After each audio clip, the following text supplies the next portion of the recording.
to say hi all our readers in Bosnia and Herzegovina. We are today in Agarthi Comics together with our famous author, Mr. Afonso Cruz, author of Kokoschkina, Lutka, and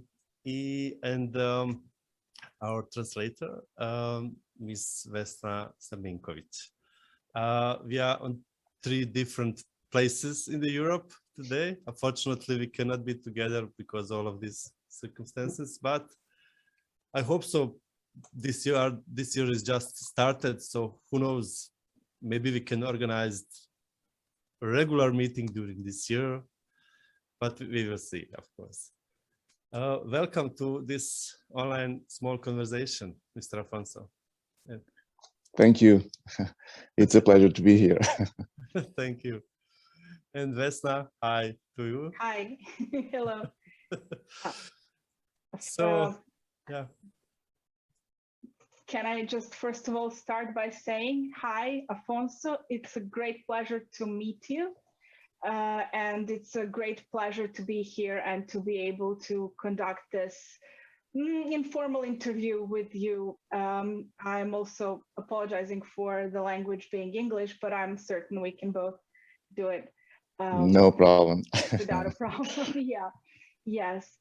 First of all, I want to thank you for writing this book and all the other books, because I am a reader and I really, really enjoyed translating your work. As translators, we are, I dare assume, most thorough readers.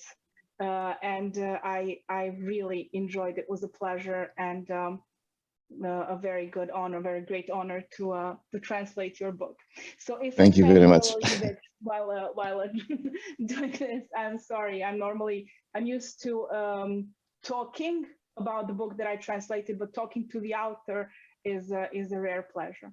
So there's a lot of it I would like to talk to you about, but I know that we are a bit limited on time. So I would like to start a bit about the book itself. Like this book, it is multifaceted and multi-layered and written from many different angles. Like one of your characters paints her portraits from many different angles, from all of the possible angles.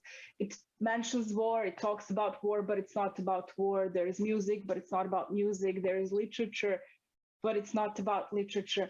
I wanted to ask you, how did you find an inspiration to write a book as peculiar as this one?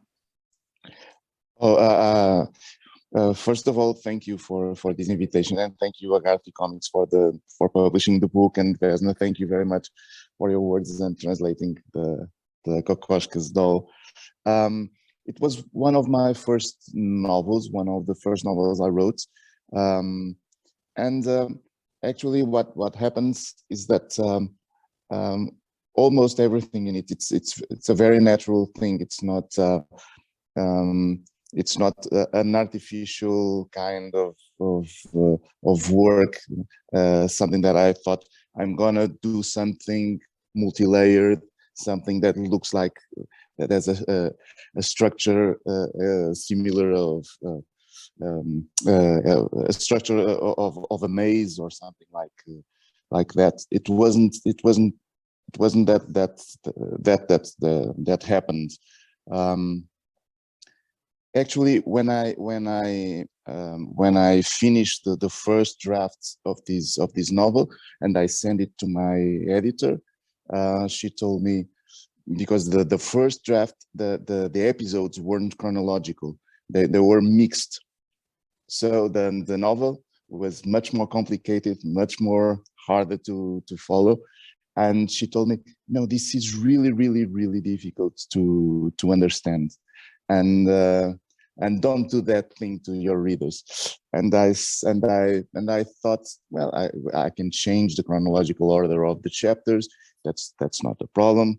And I changed it, but in my head, that was really, really easy to understand. And the reason for that is that a writer reads his book dozens of times, while a reader usually only reads once. So he has to understand everything in one reading, but I can understand everything because I'm reading it a lot. So I won't get lost in my own labyrinth. Only the readers. And so what happened is that I had no clue, no idea that it was so hard, especially with the chapters all mixed but then again, a writer is always afraid of not being subtle enough, of being too pornographic in the way he puts things, he writes. And so sometimes we are too subtle, and that is hard for the reader. I have to compare what you just told me with all of those things happening in your head, all of those characters living in parallel lives, and for you being very easy. It's very easy for you to follow that story, and I can't help but think of another writer from your book and his story about the 7-minute band and the enormous orchestra playing around the world, but only the god can hear them, but the writer hears them too. So that is the way it might be for you. Yes, you hear all of those voices, all of those characters at once in your head. Maybe that is one of the things that really got to me and really left a huge impression on me. This puzzle of pieces, even though you ordered them for your reader as a book, we find a lot of that motive in it. Like we find the city of Dresden destroyed by war, like a huge puzzle for God to put back together, and then we find this story of the band that I just mentioned, that all of the music is composed and placed together into a single composition only in God's head. And then there are the pictures, the paintings of one of the characters that are also like from all different angles.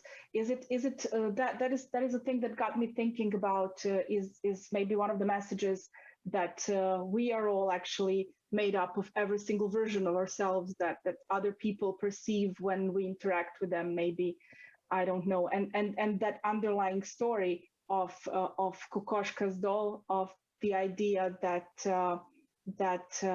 something exists if it's discussed, if it's talked about, and the idea that an idea can become made real, or at least people can believe that it really exists if it is discussed enough.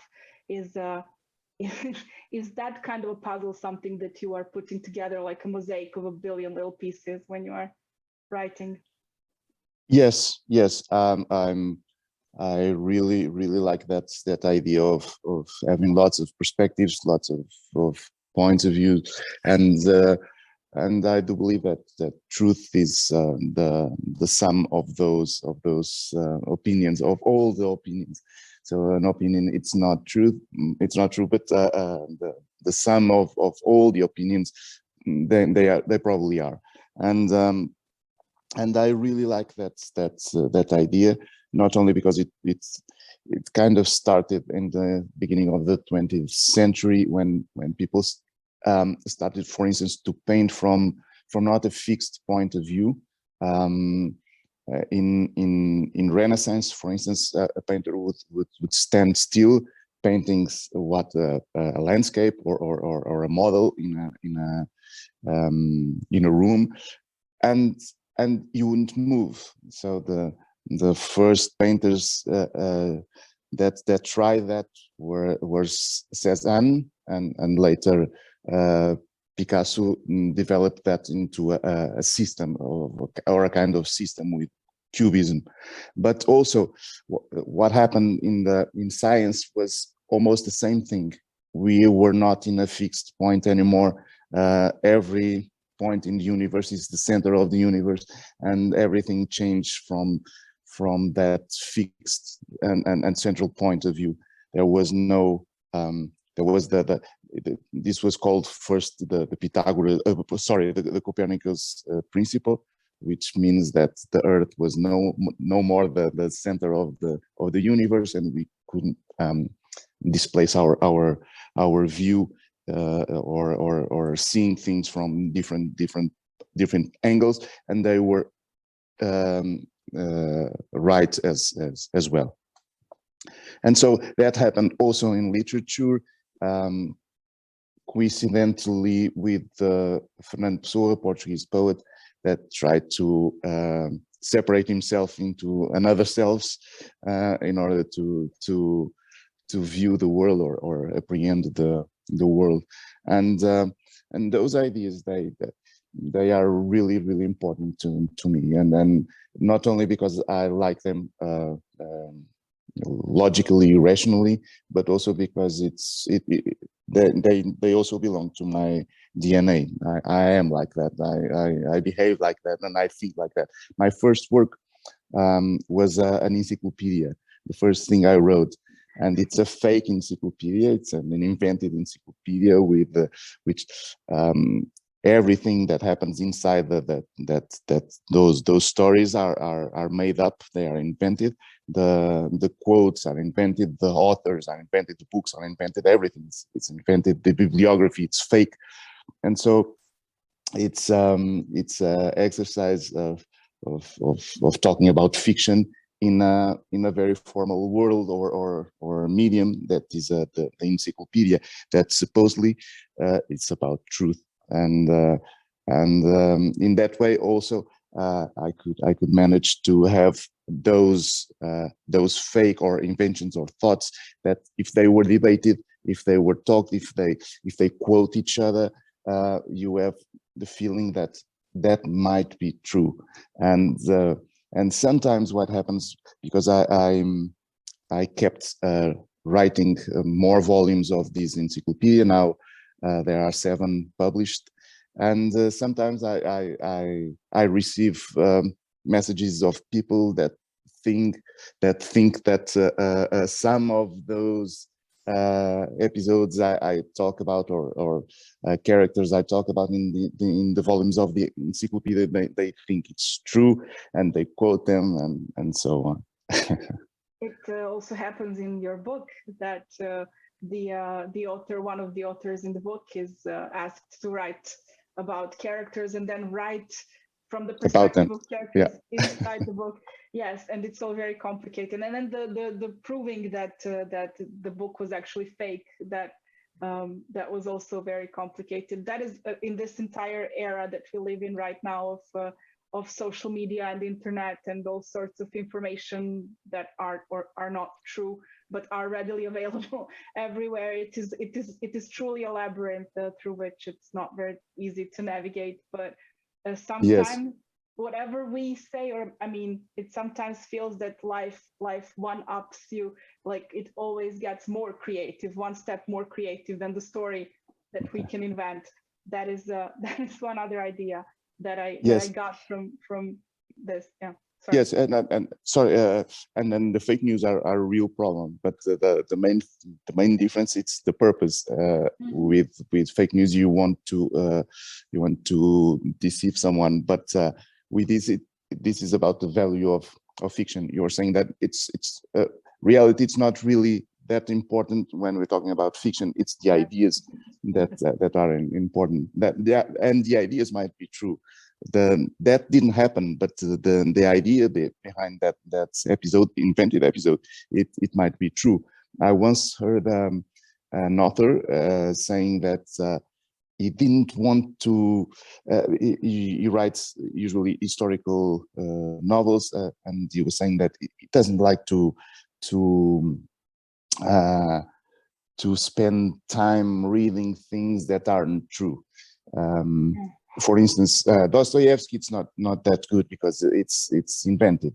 All his novels are invented, but his novels were close to what really happened. So they are a way of educate yourself, get more knowledge, and so on and so on. But the thing is that Dostoevsky has more truth in it than most historical novels. Historical novels are not all of them, but the truth is about facts. And Dostoevsky, it's about an idea, and that idea idea of regret, and the idea that I can feel really, really bad with my actions, for instance, with crime and punishment. It's true. It's true. It didn't happen, but the idea, it is still true, and probably has more truth in it than any fact that we can think of. And then the thing about this idea is always that we strip ourselves with the notion of fact and get the idea as a core problem of what we are reading. Is this idea true or not, and that is the main purpose of misleading people with fiction. You mentioned Dostoyevsky just now. He is also not mentioned, but in passing nodded to or hinted at in the name of the bookstore that one of the characters humiliated and insulted is a title of his story. So I was going to ask you, if you would tell me, other than him and Pessoa that you mentioned, do you have any other authors that you would say might have influenced your work or inspired you in a way? Well, lots of them. I'm an omnivorous reader. I read lots of different kinds of, not only literature, but also I don't know, popular science, philosophy, and other things that. I would say that there are lots of novelists that influenced me a lot. Saint-Exupéry, for instance, Albert Cosseri, Thomas Mann, Nikos Kazantzakis, Simone Weil, but also some older writers and thinkers like Nicolae Cruza was a Renaissance philosopher, Rumi, the poet, the Persian poet, and I don't know, Andrich, for instance, because I even wrote a small play, and there is a character that tells a story about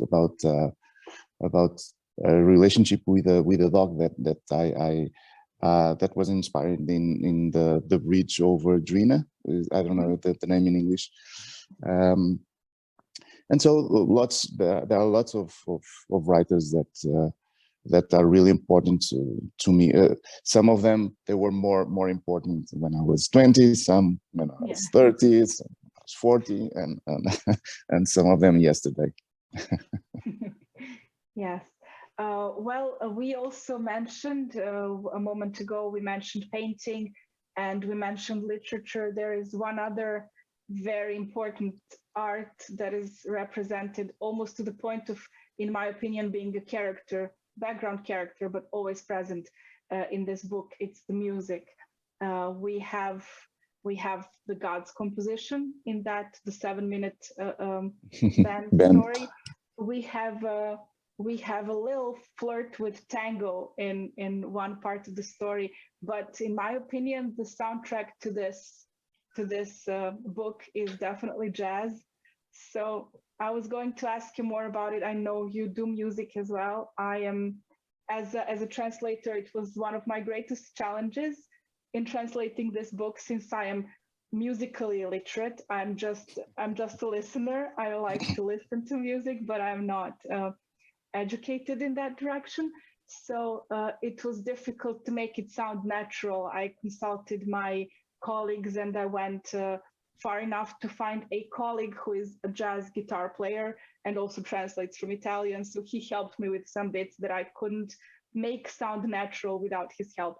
I was going to ask you about it. Can you tell me a bit more about music in this book? Well, music is it's a very important piece of my life. I have a band called the Soaked Lamb, and this band nowadays it's not just roots, or what is called roots, which mean that is the roots of popular music, of American popular music, which means also that is the root of all pop music as we know it. And the thing is that usually our main inspiration when we started was blues and jazz from the first half of the 20th century, and so most of the songs that are mentioned in Kokoschkina's doll came from that period, and also it's a very peculiar and beautiful way of expressing ourselves, music, I mean, and it has some characteristics that only music can have, and those appeal to me a lot because it's an abstract thing. We cannot think of music as something. Well, you can relate to mathematics, but you cannot, for instance, ask a glass of water with music. So it's very abstract, and although it's so abstract, it's universal. Everybody understands music in not in a erudite fashion, but you can understand it. You can feel it. If you listen to a minor chord, you'll feel a little bit sad or at least grave or serious, and so you feel the weight of that chord, and that's just a half a tone different from a major chord that will make you happy, for instance, or a little bit light, and so it's a universal language, and that has some meaning, a beautiful meaning also. With music, you can connect to people without words. For instance, you can dance within a group, or you can shout in a concert. Millions of people sing together. They breathe together. They jump together. They do things together. They are connected somehow, and music can manage that. And it's harder with other arts. Later, I wrote a book with the same. With some of some of the characters are the same as Kokoschkina's doll, called "Not All the Whales Fly," and and that one as a character that is a jazz piano player, and that is much more focused on music than this one is. Although music, it's always present. As literature, as you said earlier, because those are my references. So usually they are cultural. I like painting. That's my formation, and I like music, and I like literature, and so they are always present in my book. I usually say that I live in the countryside. And when I ask a direction here, people would say, you go to that pine tree and you turn right, and then and the reference is agriculture. It's the landscape. You know the names of the trees, the flora, and so on.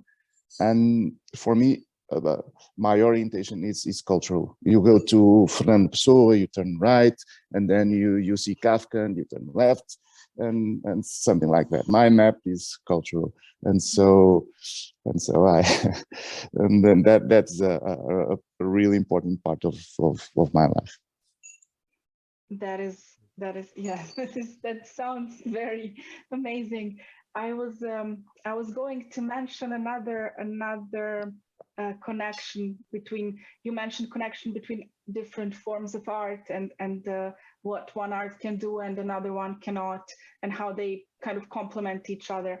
And I was also so many pieces of this great picture that is this book, and some of those details catch my attention. I suppose other readers would find other things more fascinating, more everything is as a whole, but these bits are something that caught my eye. For example, the episode with the CAT scan artist, the artist that tried to create art from photographs of brain waves of people. I'm not sure I'm doing this right in English.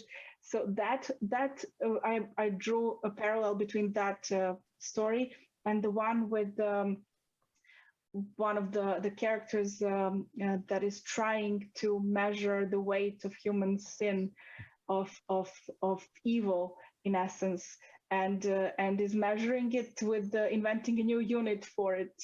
That is the weight of one butterfly, and a very specific type of butterfly at that. So one of them is trying to measure scientifically something entirely ephemeral, and the other one is trying to create art out of something entirely scientific. And to me, those two things are also kind of connected. Yes, yeah. I also like, as I said earlier, I also read a lot of popular science books and philosophy, and sometimes the theme for my novels are they come from those readings, and what I find amazing, it's that idea that it's still people are still debating that notion that for instance, a theory, a mathematical theory, should be elegant or beautiful, or that a physical equation must be beautiful. And some scientists talk about it that way, and well, some disagree with this, some agree with this, with this notion that that science should be beautiful, usually elegant. It's the word that is usually used when they talk about an equation, for instance. It's elegant, and sometimes it means that it's not it has not redundant information. It's down to the core, to the bone, and I don't know if it's true, if it's if truth has to be beautiful. In our own life, we know it's not always beautiful, but I don't know if thinking in a fundamental way, it should be that as I said, it's still on debate. And this is my son getting home,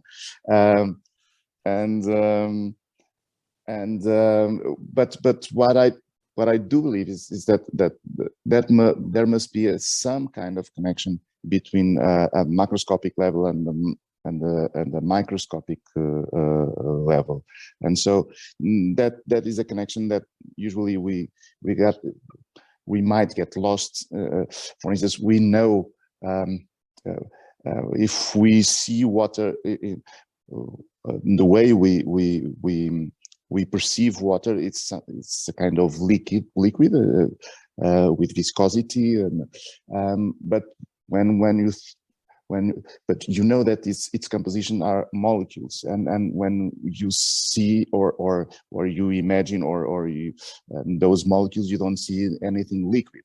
So it seems that they don't have a connection between the microscopic and the microscopic and the macroscopic, but there must be a connection, and some people try to find those links between one world and the other world, and I find that also very beautiful, and that corresponds to almost an hermetic sentence that says that as above, so below, and saying that's the macro universe, the micro universe is similar to the macro universe, and but those connections aren't really easy. But as a character, a personal thing, I usually think with metaphors, and metaphors are still the connecting unconnected, unrelated things, or apparently unrelated things, and so that still is within the scope of the things that I like a lot, which is relating, making a sense of unrelated and unconnected things. You mentioned beauty in science and beauty in mathematical theories, or elegance in mathematical theories, and you said that some people agree with that and some people don't. And what is your position on it?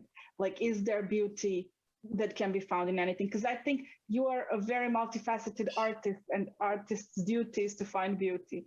And I want to hear your opinion on that. Yes. I guess we can say that a mathematical thing could be entity could be elegant, at least, if not beautiful.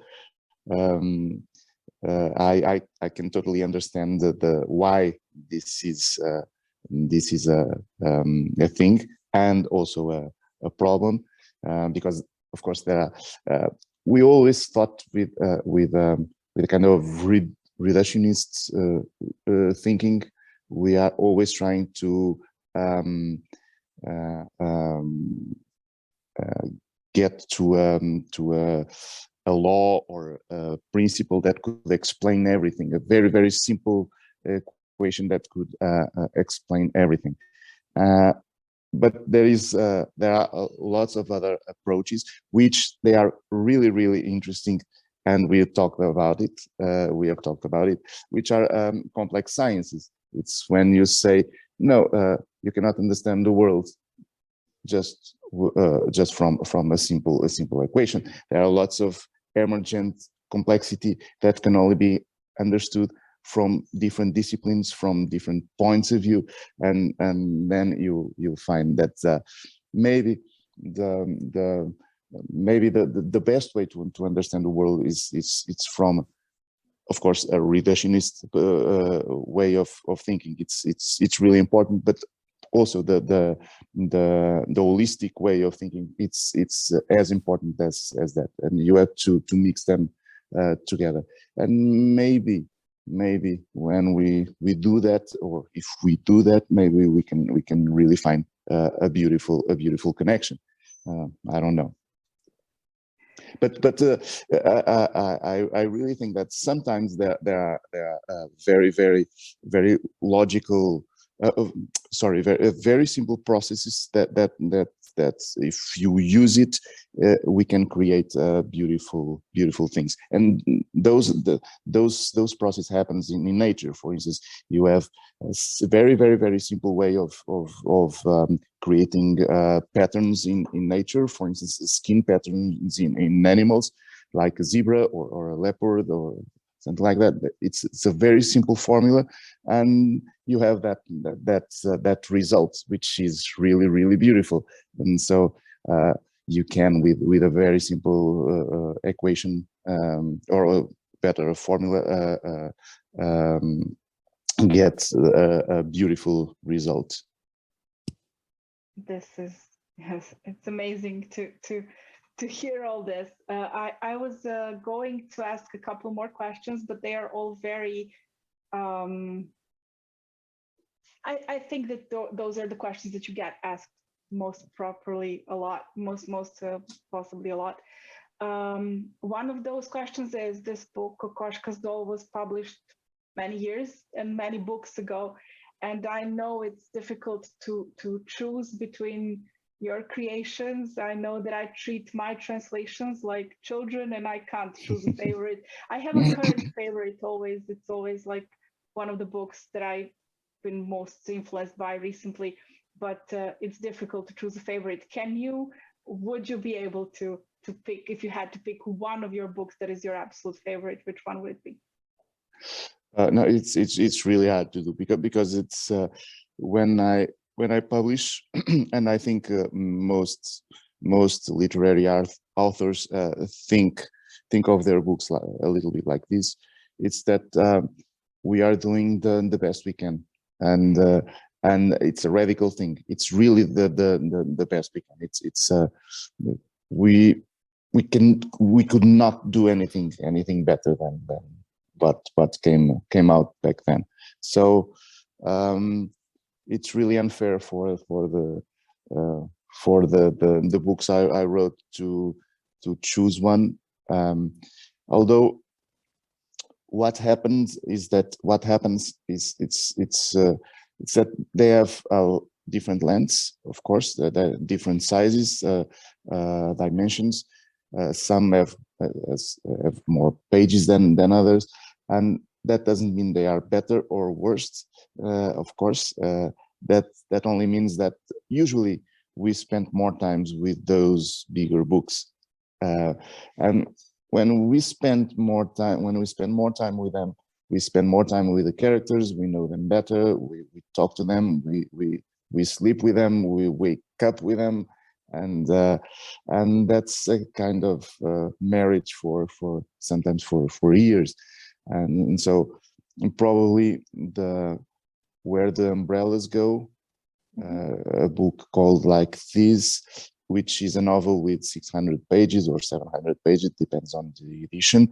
And it's not my favorite in a way that it's better or worse, but in a way that I was deeply connected with the characters of this novel.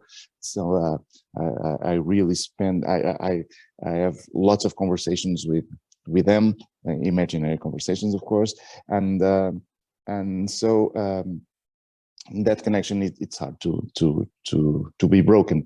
And it's still a book that it's really close to who I am still, what I am today. So it was written in 2000, published in 2013, I think 2013, yes, or 13, I guess.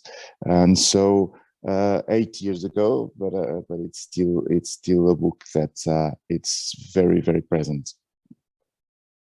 And is it hard for you to let go when you're finished, when you are done with the book and you're turning in the manuscript? Is it hard to say goodbye to those characters, having had such a personal connection to them? No, because I usually use those same characters in other books, and there are lots of characters that migrate from one book to another, sometimes to the volumes of the encyclopedia, sometimes the process, the opposite process, that they come from the encyclopedia and they became the protagonists in a novel or something like that. That happened, for instance, with the jazz piano player I mentioned before. He started to appear in a small text in a volume of the encyclopedia, and then that character became one of the major characters of that novel, Not All the Whales Fly. If I can connect with two of you, with all your talents and the different genres of books you made it until now, did you ever thinking about working on graphic novels? Well, when I was young, when I was a teenager, my dream was to become a graphic novel author, and I spent more than a decade of my life working with animation movies. Although it's not the same thing, it's related, somehow related. The thing is that now for me it's a little bit harder. I could write a story for comics, but I couldn't draw it. I wouldn't have enough time for that. I would have to dedicate myself to that project, and it would require me not to accept other things that are at this time very, very important. But there was a plan of publishing a graphic novel with a Portuguese author that I like a lot, called Sousa Monteiro. She's a very talented author, and we thought of making a comic book out of a story I had that was later published as a novel called the Karenina's Principle. But it didn't happen because we have other projects in between, and well, it just didn't finish. Yes, but it's something that I love. It's one of the earlier we talked about influences, and of course comics were very, very important to me. I still buy it. I still read it, and I have a huge collection of comic books at home, and I couldn't be fair if I wouldn't mention, for instance, Corto Maltese and Miguel Ancho Prado, because at that time when I was a teenager, there are lots of other authors, but those were the first that I read that were publishing things that weren't exactly for kids or juvenile or a juvenile kind of literature, and also his drawings were not that so cliche as some other comics were, and that taught me a lot at that time. So they were really, really important. And also this year I published a book called the Device of Reading, or something like that. And in that book I quote Graham Greene, one sentence that says that when we open a book, we open a future, meaning that when we are a child and we open a book, it's probably that book became our future in somehow. And when I was writing this small book, the Device of Books or Device of Reading, I was thinking about that, and I was thinking that Corto Maltese was so important to my life, and I never thought of Corto Maltese as a destiny or a kind of destiny. But the thing is that I wear a seaman's jacket, a pea coat. I have a ring like Corto Maltese, a earring like Corto Maltese. I travel to the same places as Corto Maltese did, and so those books I opened when I was a teenager became almost reality. Not that I became Corto Maltese, of course not, but some of those things in an unconscious way became what I am today. So yes. Yeah, that's super. It's big influence for probably most of our generation. Yes. Super. Vesna, do you have? I was going to just add to what you just said about the books when we open them becoming our future. I think that is precisely the idea of influencing us and making us think in some directions. So basically, some books opened our eyes. There is always that book or books that made us a reader or made us turn to this side or not that side. And comic books or graphic novels as such are also one such influence. I was also going to ask you one other question that is curious of me, but very obvious for the end. I was going to ask you, are you currently working on a new title, and can you reveal anything about us or give us a hint what it's going to be? Oh yes, well, I'm always writing new volumes of that encyclopedia, but lately I wrote 2 books of the same for a collection. Those are small. They are like novellas that are based in geographies. The first one was based on we Portuguese called Kokoschkina, which is a place in between Cambodia and Vietnam, and the book is called Karenina's Principle. And this year I published another book, this time based in another geography, Berlin, during the creation of the wall.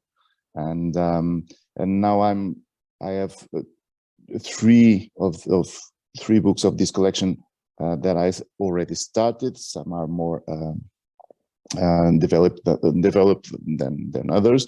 One is in Chile, and another one it's in Palestine. Another one it's in and the third one is in Timor.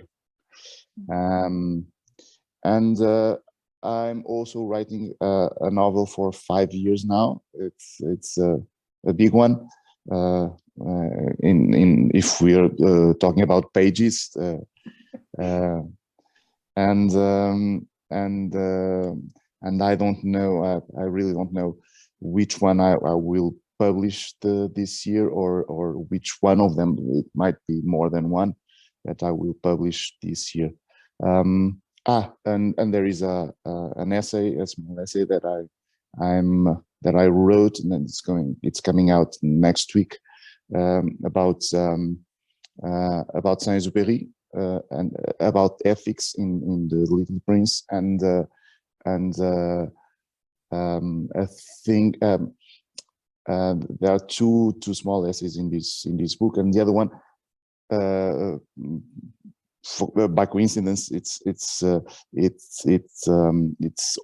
also talks about a very important book for children and young people, Alice in Wonderland.